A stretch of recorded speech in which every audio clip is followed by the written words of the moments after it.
नमस्कार। पीसीरी पाठशाला educational platform पर सभी का हार्दिक स्वागत और अभिनंदन है।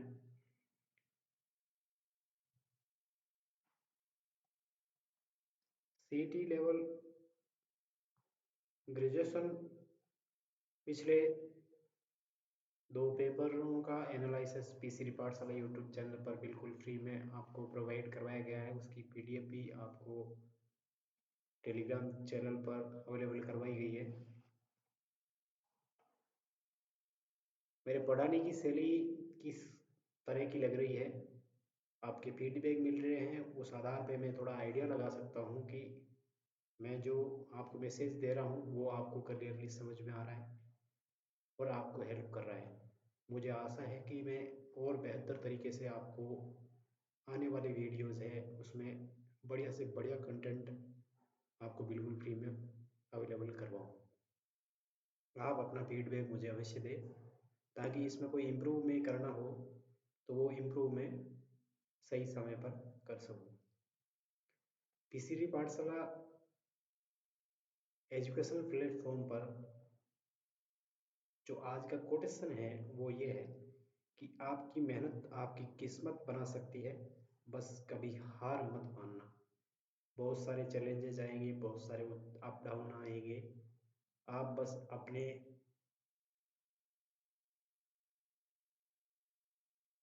लक्ष्य की तरफ फोकस रखें और नियमित रूप से प्रोग्रेस करते रहें। आप जब रास्ते पे चल रहे हो तो आप अकेले जरूर होंगे और हो 100% होंगे, कोई आपका साथ देने वाला नहीं मिलेगा, पर आप अपने ऊपर विश्वास रख के आप निरंतर आगे बढ़ते रहे और आप नियमित रूप से प्रोग्रेस करें, ऐसी आप डेली रूटीन बनाएं। तो अब शुरू करते हैं ग्रेजुएशन लेवल का जो पेपर है, सीईटी एग्जाम हुआ था उसका, उस पेपर में आज पेपर है तीसरा। जो सामान्य हिंदी से प्रश्न पूछे जा रहे हैं उनकी व्याख्या एनालिसिस पीसीरी पाठशाला एजुकेशनल प्लेटफॉर्म पर बिल्कुल फ्री में आपको अवेलेबल करवाया जा रहा है।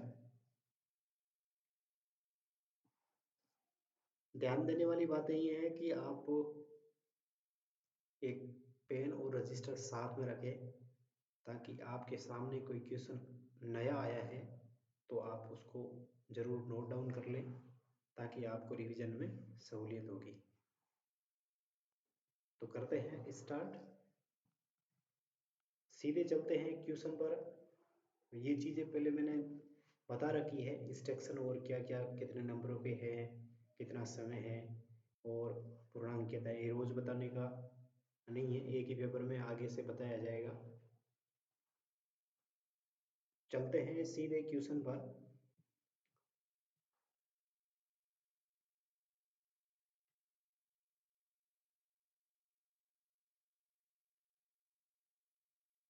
आपको जो कंटेंट अवेलेबल करवाया जा रहा है वो ऑथेंटिक है। चलते हैं क्वेश्चन नंबर 31 पर। 131 क्वेश्चन क्या पूछ रहा है कि किस विकल्प के शब्दों किस विकल्प के शब्द दो से अधिक उपसर्गों से निर्मित हैं। ऑप्शन ए, एक्सक्यूज मी,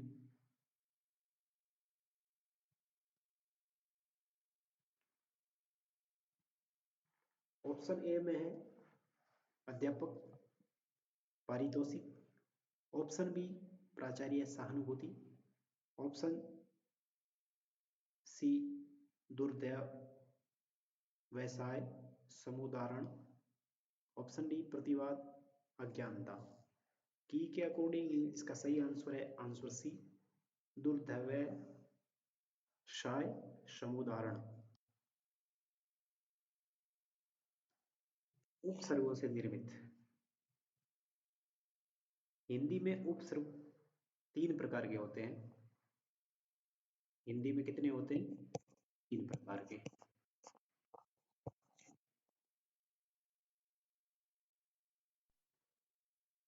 कौन से? एक तो होता है संस्कृत का, एक होता है हिंदी का, और एक होता है विदेशी उपसर्ग, जिसमें अंग्रेजी के और फारसी के वो सब इसमें आ जाते हैं। संस्कृत के उपसर्ग कितने हैं? 22। ये हिंदी में भी प्रयुक्त होते हैं संस्कृत वाले, इसलिए इन्हें क्या संस्कृत के उपसर्ग कहते हैं, जो टोटल होते हैं 22। यहाँ पे पहला उपसर्ग लेते हैं अध्यापक। इसमें अधि उपसर्ग है, अधि।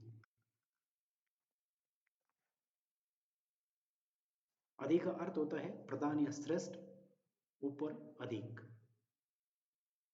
अध्यापक में अधि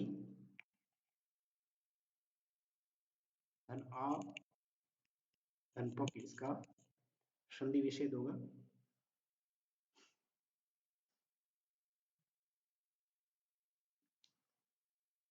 प्राचार्य में पर उपसर्ग है, पर यानी आगे, अधिक, विशिष्ट। सहानुभूति में सह उपसर्ग है, सह, सह यानी साथ। और प्रतिवाद में प्रति उपसर्ग है, विपरीत, प्रत्येक और। अज्ञानता में अ उपसर्ग है, मूल शब्द है ज्ञान, और इसमें ता क्या लगा है? प्रत्यय। ता लगा है, वो प्रत्यय है। चलते हैं नेक्स्ट क्वेश्चन की तरफ। Question number 132। संधि की दृष्टि से संगत विकल्प का चयन कीजिए। पूछ क्या रहा है? संगत विकल्प है उसका चयन करना है। ऑप्शन ए विधेय धन इका विधायिका, ऑप्शन बी स्त्री धन उचित स्त्रियोचित, ऑप्शन सी गुरु धन उपदेश गुरुपदेश, ऑप्शन डी अधः धन पतन अधः पतन। की के अकॉर्डिंग इसका सही आंसर है वो है आंसर डी, अधः धन पतन। ये असंगत है। इसका रीजन ये है कि यहाँ पे विधेय दो मात्राएं आएगी।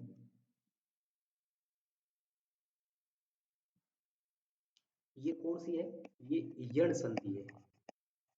कौन सी है? यण संधि। इनकी परिभाषाएं पहले मैंने जो दो ग्रेजुएशन लेवल के पेपर हुए हैं उसमें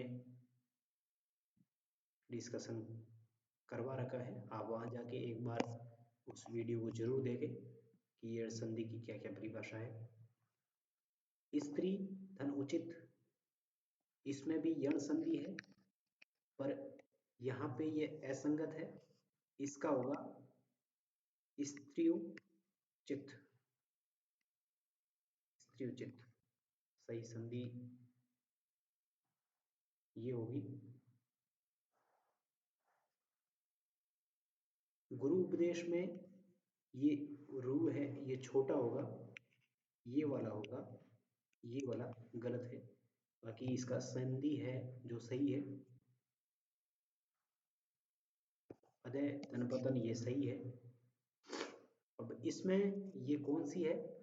ये विसर्ग संधि है। इसका पहचान चिन्ह विसर्ग है। विसर्ग संधि में क्या होता है? स्वर या व्यंजन के मेल होने पर विसर्ग संधि होती है। या तो स्वर होगा या व्यंजन होगा। यदि विसर्ग से पहले वाले वर्ण में, विसर्ग से पहले वाले वर्ण है ये वाला, इसमें ए या आ का स्वर हो, तथा विसर्ग के बाद में क्या? ये वाला। यहाँ पे क ख प है, प तो है। यहाँ पे क्या हो? यहाँ पे तो ए या आ हो, और यहाँ पे क ख प है हो, तो क्या होगा? तो इसकी संधि होगी। तो विसर्ग है जो ज्यों का त्यों बना रहेगा, इसमें कोई परिवर्तन नहीं होगा। अदय पतन इसमें इस नियम में आता है, इसलिए यहाँ पे कोई परिवर्तन नहीं हुआ। इसका एक और एग्जाम्पल है, जैसे प्रातः काल, प्रातः, धन काल, प्रातः काल, इसमें भी कोई चेंज नहीं होगा। क्यों कि यहाँ पे ए या आ का ये स्वर है इसमें, और इसमें क यहाँ पे दिया हुआ है, जो कि क ख प फ में से कोई होने पर इसमें कोई चेंजेस नहीं होगा। चलते हैं नेक्स्ट क्वेश्चन की तरफ। ये पीसीडी पाठशाला एजुकेशनल प्लेटफॉर्म पर बिल्कुल फ्री में सीईटी लेवल 12th के जो प्रीवियस ईयर्स के क्वेश्चन पेपर है, उसमें सामान्य हिंदी से संबंधित जो प्रश्न पूछे गए हैं उनका विश्लेषण बिल्कुल फ्री में करवाया जा रहा है। इसकी पीडीएफ और इसके वीडियो, पीडीएफ पीसीडी पाठशाला टेलीग्राम चैनल है, आप उनको जाके ज्वाइन कर सकते हैं। और विजिट आप है पीसीडी पाठशाला यूट्यूब चैनल है, जिस पर ये वीडियो अपलोड किया जाएगा, वहाँ जाके आप देख सकते हैं। आपके कोई सुझाव हो तो आप ज़रूर बताएं, कोई इम्प्रूव करना हो तो वो भी ज़रूर बताएं, ताकि आने वाले वीडियोज़ में आपकी जो मांग होगी उस हिसाब से वीडियो आपको प्रोवाइड करवाया जाएगा।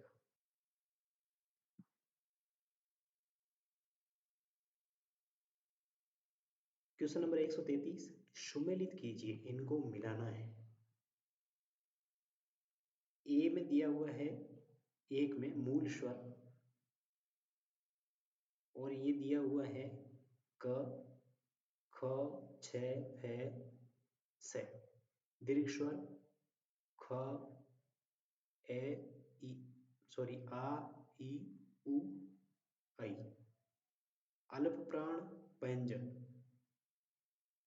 ए ई उ री, अघोष व्यंजन य र ल व। चलते हैं ऑप्शन की तरफ। इसमें सही ऑप्शन है जो है ऑप्शन सी। ऑप्शन सी इसका सही आंसर है। आप सबसे पहले इसमें क्या दिया हुआ है, एक में दिया हुआ है गे, ये वाला दिया हुआ है गे, यानी मूल स्वर कौन से हैं, तो मूल स्वर है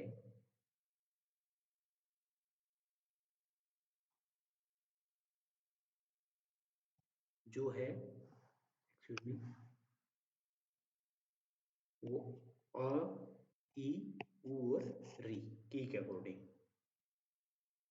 फिर दूसरे में क्या दिया है, दीर्घ स्वर, दीर्घ स्वर में क्या दिया हुआ है, ख, ये वाला, तो ये है दीर्घ स्वर आ ई उ और ऐ। फिर तीसरे में क्या है, अल्प प्राण व्यंजन, इसमें दिया हुआ है घ, ये अल्प प्राण व्यंजन य र ल व। और चौथे में है क, चौथा क्या है, एगोस व्यंजन, इसमें है क, ख स फ स। अब यहाँ पे थोड़ा डिटेल में जाते हैं। जैसे ध्वनि किसको कहते हैं, यहाँ पे बेसिक जानकारी है, थोड़ी सी मैं देने का प्रयास कर रहा हूँ। ध्वनि मुंह से उच्चारित ए आ क ख आदि, और वर्ण है जो इन ध्वनियों को लिखते हैं, जैसे बोला मैंने ए आ क ख आदि, तो इसका लिखित रूप है, ये वर्ण बन गया। अब अक्षर क्या होता है, अक्षर, ध्वनि, वर्ण और अक्षर। अक्षर में क्या होगा, ध्वनि समूह है, इनका समूह बनेगा, एक्चुअली ध्वनि है, इन ध्वनियों का जो समूह बनेगा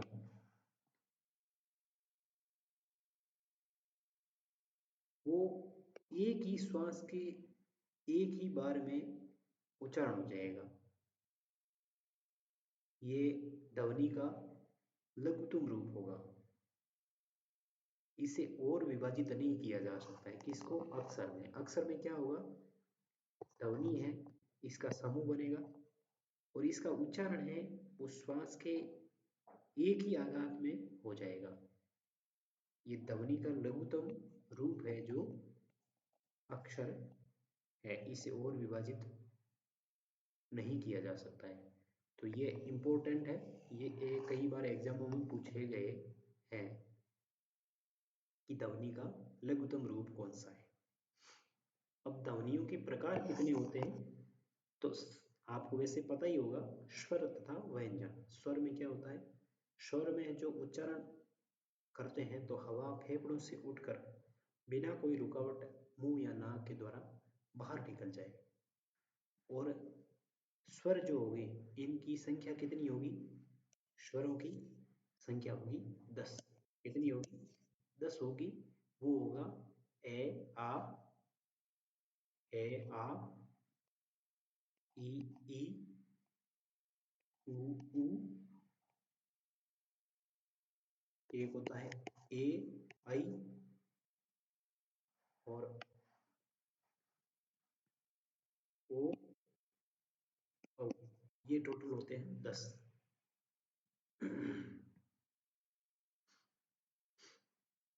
मात्रा काल की दृष्टि से स्वर के दो प्रकार हैं। मात्रा काल की दृष्टि से स्वर के दो प्रकार हैं। कौन से?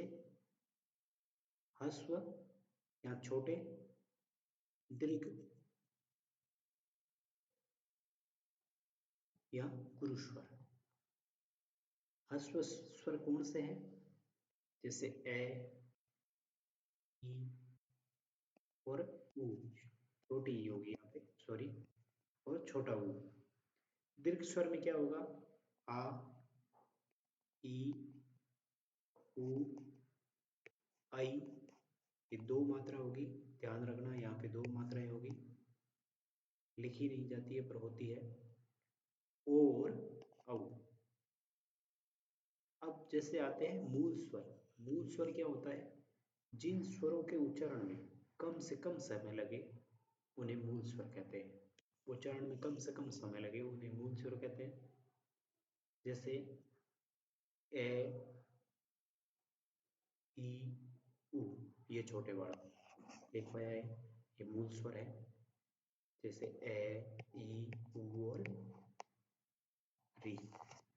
दीर्घ स्वर में जैसे कि पहले ही बताया है, दीर्घ स्वर में क्या होगा? आ, ई, उ, ए और आई। अब अलग प्राण व्यंजन क्या होता है? य, र, ल, व। अलग प्राण होता है। ए घोष में क्या होगा? ए घोष व्यंजन है जो होगा ख, स, फ, स। तो इस प्रश्न में बहुत सारी चीजें सीखने को मिली है। मेरे हिसाब से ये थोड़ा डीप पेपर है ग्रेजुएशन लेवल का। चलते हैं नेक्स्ट क्वेश्चन की तरफ। Question number 134। अशुद्ध वाक्य का चयन करना है। देश, ऑप्शन ए, देश शहीदों का सदा आभारी रहेगा। ऑप्शन बी, थोड़े समय बाद छात्र वापस लौट आए। ऑप्शन सी, कृष्ण ने कंस का वध किया। ऑप्शन डी, यह कार्य कैसे संभव है। तो की के अकॉर्डिंग इसका सही आंसर है जो ये है, थोड़े समय बाद छात्र वापस लौट आए, जो कि क्या है? अशुद्ध है। पूछा क्या गया? अशुद्ध वाक्य। इस हिसाब से ये है, ऑप्शन सही होगा। और इसका शुद्ध वाक्य बनाएंगे अपन तो वो बनेगा थोड़ी देर बाद। यहाँ समय नहीं आएगा, यहाँ आएगा थोड़ी देर बाद छात्र वापस लौट आए। बाकी शुद्ध है कि अशुद्ध था, या समय ने आके देर बाद करेंगे तो वाक्य सही हो जाएगा। चलते हैं नेक्स्ट क्वेश्चन की तरफ। Question number 135। किस विकल्प के सभी शब्द अर्जुन के पर्यायवाची हैं? वो विकल्प कौन सा है जिसमें सभी शब्द अर्जुन है, उसके पर्यायवाची है?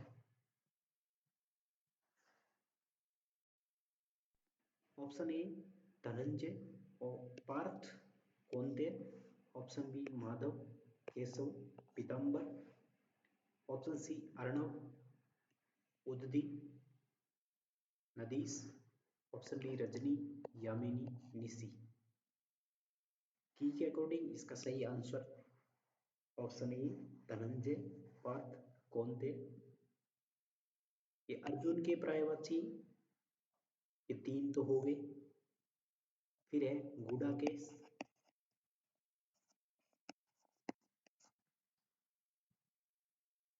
सव्यसाची, सव्यसाची और एक गाड़ीधारी, गाड़ीधारी धनुष का नाम है।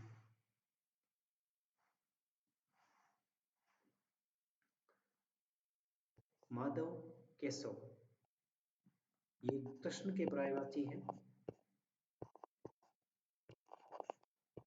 वृंदावन वाले कृष्ण भगवान। माधव केशव नंदन नंद गिरिधर मुकुंद दामोदर। पीताम्बर है, ये भगवान विष्णु का पर्यायवाची है। विष्णु पीताम्बर। दामोदर जो कि कृष्ण का भी है और विष्णु भगवान का भी है। केशव भी विष्णु भगवान का ही है। माधव विष्णु भगवान का। ये अर्णव है, ये समुद्र का पर्यायवाची है। अर्णव उद्धी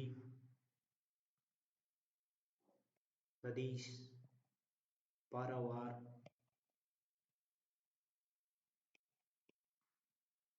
सागर सिंधु ये समुद्र के पर्यायवाची है। यजनी यामिनी निशी ये रात या रात्रि के पर्यायवाची है। और रात्रि के पर्यायवाची एक और है शब्द राका विभावरी, राग विभावरी। ये ग्रेजुएशन लेवल है उसमें एक शायद काव्य है ये राग विभावरी। निशा रात्रि। चलते हैं नेक्स्ट क्वेश्चन की तरफ। Question number 136। समास विग्रह की दृष्टि से असंगत विकल्प का चुनिए। हमेशा ध्यान रखिए कि क्वेश्चन पूछ क्या रहा है, क्वेश्चन पूछ रहा है उसी में आंसर छुपा हुआ होता है। और परीक्षा में किसी प्रकार की हड़बड़ी न करते हुए सही तरीके से क्वेश्चन पढ़े और ऑप्शन पर केस करें। 50-50 का जो रूल्स होता है उसको फॉलो करेंगे तो 2 ऑप्शन वैसे ही हट जाएंगे और 2 में से एक को चुनना है। पीछे 2 रहते हैं उनमें से एक को चुनना है। देशाटन देश में अटल, जीवन भर पूरे जीवन, लाजवाब जवाब के साथ, भोजनार्थ भोजन के लिए। असंगत विकल्प चुनना है जो कि है ऑप्शन सी लाजवाब जवाब के साथ। देशाटन देश में अटन, अटन यानी भ्रमण। और इसमें अधिकरण तत्पुरुष है, अधिकरण तत्पुरुष। जीवन भर पूरे जीवन या जीवन पर्यंत, इसमें अव्ययी भाव है।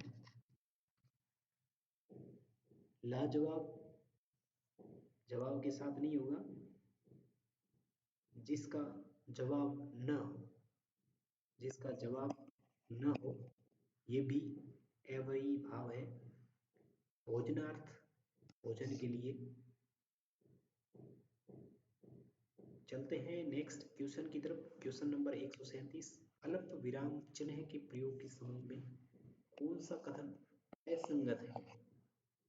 क्वेश्चन की नेचर आपको पता चल जाएगी जब प्रीवियस ईयर्स के क्वेश्चन पेपर आप देखोगे, तो आपको क्वेश्चन की नेचर पता चलेगी कि क्वेश्चन किस प्रकार से पूछा जा रहा है और क्या पूछा जा रहा है। चलते हैं ऑप्शन की तरफ। ऑप्शन ए, भावातिरेक में शब्दों पर बल देने के लिए, उपवाक्यों को अलग करने के लिए। ऑप्शन सी, किसी तथ्य को स्पष्ट करने का संकेत करने के लिए।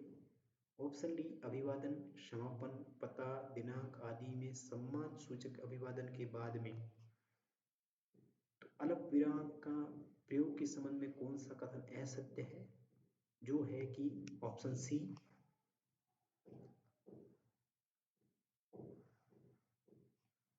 ऑप्शन सी इसका सही आंसर है, जो कि असंगत है।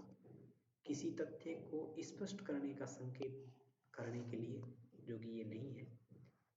देखते हैं अल्प विराम। अल्प विराम चिन्ह होता है जैसे ये होता है, वो आपने पढ़ रखा होगा पहले, रोको मत जाने दो, वो वाला।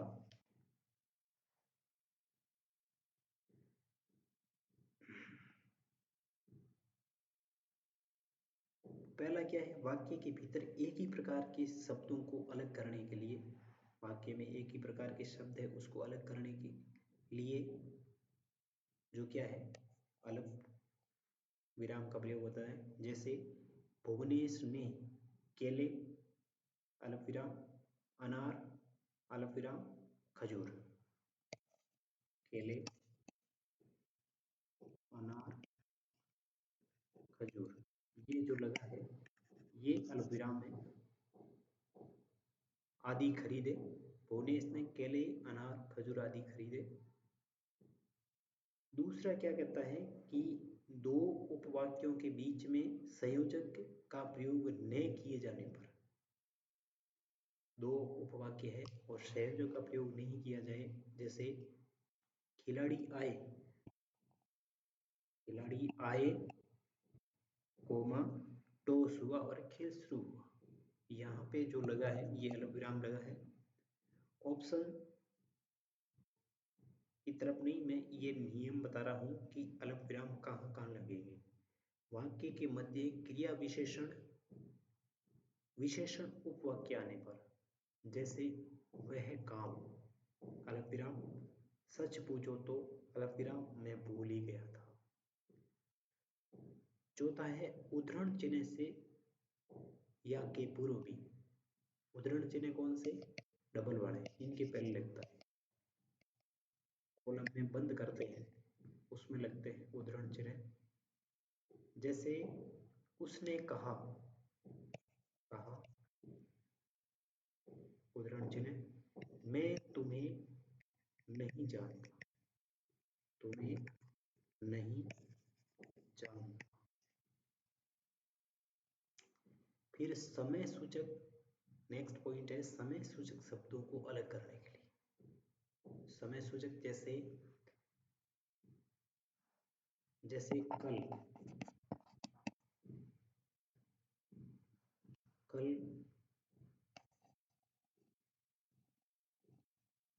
बुधवार, ये समय सूचक है। यहाँ पे आएगा दिनांक,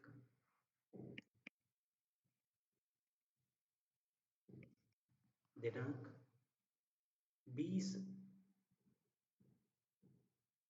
दिसंबर को अर्धवार्षिक परीक्षाएं समाप्त होगी। नेक्स्ट पॉइंट है कभी कभी संबोधन के बाद में भी इसका प्रयोग होता है, जैसे रिया, तुम आज भी विद्यालय नहीं गई। नेक्स्ट पॉइंट है समानाधिकरण शब्दों के बीच में, जैसे विदेह राज की पुत्री वैदेही राम की पत्नी थी।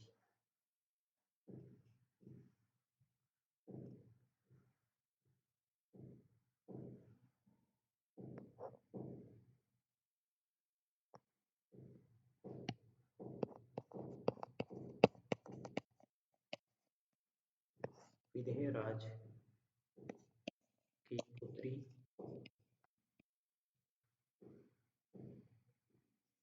कौन सी थी, वैदेही। ये किनकी, राम की पत्नी थी।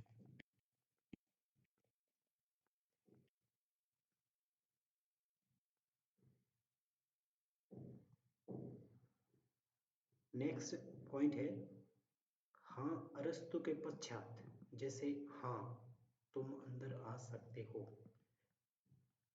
नेक्स्ट पॉइंट है पत्र में अभिवादन क्षमापण के साथ, जैसे पूज्य पिताजी।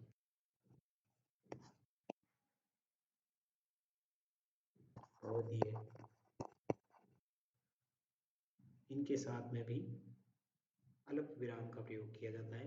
इसकी पीडीएफ आपको पीसीरी पाठशाला टेलीग्राम चैनल पर मिल जाएगी, वहाँ पे अपलोड की जाएगी। आप बिल्कुल फ्री में इसको डाउनलोड कर सकते हैं। नेक्स्ट क्वेश्चन है किस विकल्प में उचित विलोम युग्म का प्रयोग हुआ है? तो जोड़ा ढूंढना है जिसमें उचित विलोम युग्म का प्रयोग हुआ है। ऑप्शन ए जटिल कुटिल, ऑप्शन बी कर्कश मधुर, ऑप्शन सी संधि समास, ऑप्शन डी अनिवार्य आवश्यक। की के अकॉर्डिंग इसका सही आंसर बी कर्कश मधुर, जो कि उचित विलोम युग्म का प्रयोग हुआ है। जटिल इसका विलोम होगा सरल, इसका क्या होगा सरल। कुटिल का क्या होगा, कुटिल का होगा कठिन, वक्र, जटिल। अब इनका क्या विलोम होगा, वो होगा सरल।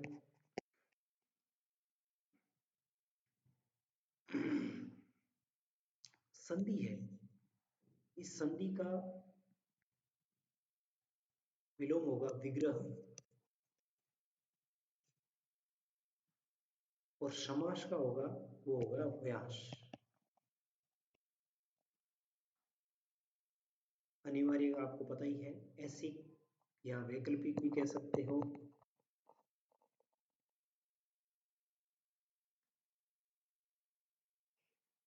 आवश्यक का अनावश्यक। चलते हैं नेक्स्ट क्वेश्चन की तरफ, जो कि क्वेश्चन नंबर है 139। सार्वजनिक विशेषण का प्रयोग किस विकल्प में हुआ है? सार्वजनिक विशेषण का प्रयोग किस विकल्प में हुआ है? ऑप्शन ए थोड़ा घी लेकर आइए, ऑप्शन बी किताब के कुछ पृष्ठ शेष हैं, ऑप्शन सी वह घर अभी बना है, ऑप्शन डी 60 लोग समारोह में आ रहे हैं। की के अकॉर्डिंग इसका सही आंसर है जो आंसर सी है, वह घर अभी बना है। सार्वजनिक सार्वनामिक विशेषण है, सॉरी सार्वनामिक विशेषण।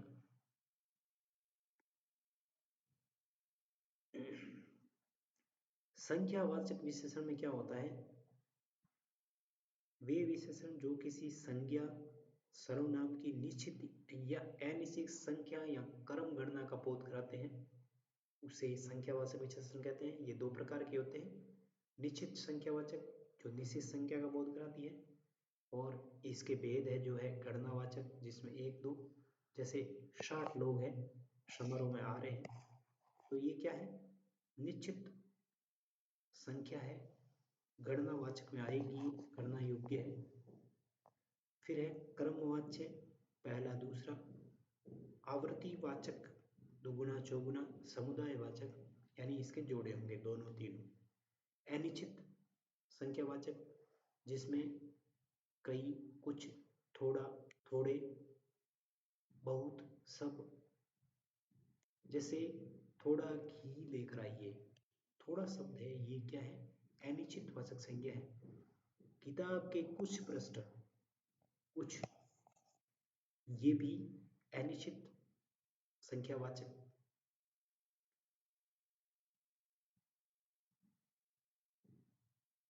विशेषण है। सार्वनामिक विशेषण में क्या होगा, भी सर्वनाम शब्द जो संज्ञा से पूर्व आए और संज्ञा की तरह ही उस संज्ञा शब्द की विशेषता बताए। जैसे ये लड़का,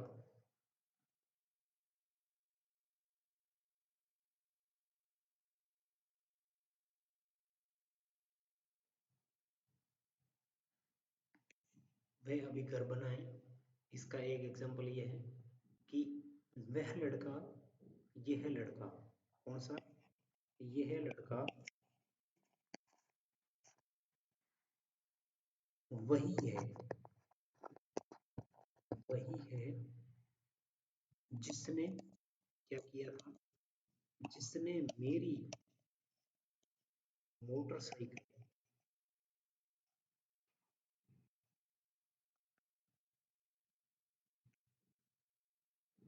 मोटरसाइकिल चुराई थी, चुराई थी।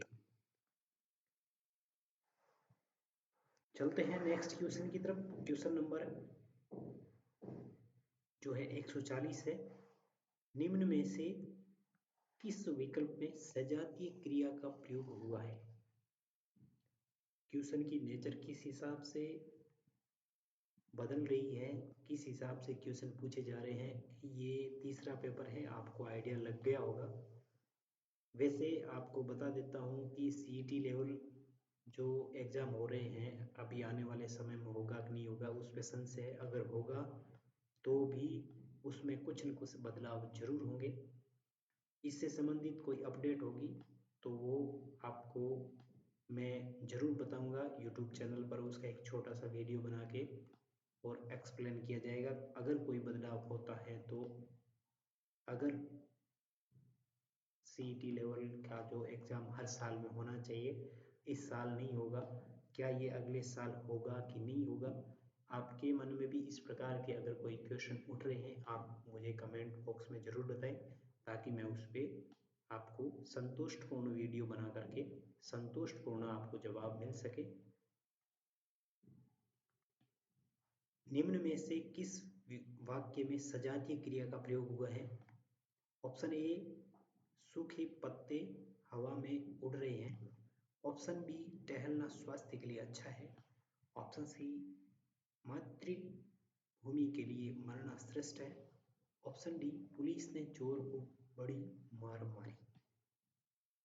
तो की के अकॉर्डिंग इसका सही आंसर है जो आंसर डी, पुलिस ने चोर को बड़ी मार मारी। इसमें सजातीय क्रिया का प्रयोग हुआ है। सजातीय क्रिया क्या होती है? वे क्रियाएं जहां पर कर्म तथा क्रिया, कर्म तथा क्रिया दोनों एक ही धातु से बनकर साथ प्रयुक्त होती हो, जैसे क्रिया मारी, कर्म मार। तो ये शब्द है जो क्या है? सजातीय क्रिया है। जो क्रिया संज्ञा की तरह प्रयुक्त हो वो क्या कहलाती है? वो कहलाती है क्रियार्थक संज्ञा। जैसे टहलना स्वास्थ्य के लिए अच्छा है, यहाँ पे क्या है? क्रियार्थ है, क्रियार्थ संज्ञा है।